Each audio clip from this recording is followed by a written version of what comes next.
श्री स्वामी समर्थ. सर्व आत्म्यांना माझा नमस्कार. आईची कृपा आपल्यावर आहे असं समजून जेव्हा आपण आपलं आयुष्य व्यतीत करतो तेव्हा आपल्याला कसलीच चिंता राहत नाही.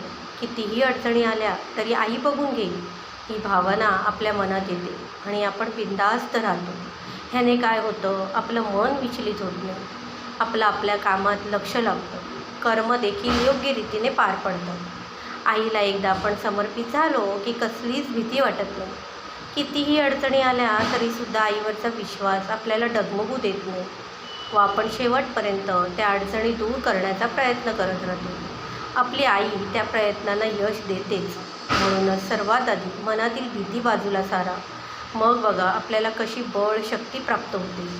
आईच्या नामस्मरणाने खूप काही प्राप्त करू शकतो, पण आपण हे न करता उगीचच आयुष्याच्या नको त्या गोष्टींवर वेळ वाया घालवतो.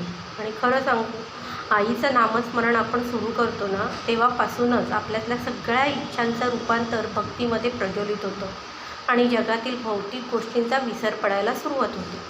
कोणत्याही गोष्टीच्या अपेक्षा राहत नाही, कशाचाच मोह जाणवत नाही. आपण ज्या परिस्थितीत आहोत त्यात आपण खूप खुश राहायला लागतो. जे आपल्यासाठी आहे ते आई आपल्याला देणारच हा आत्मविश्वास आपल्याला अगदी प्रबळ बनवतो व आपण आपल्या आयुष्यात सुखी, समाधानी आणि संतुष्ट राहतो. श्री स्वामी समर्थ.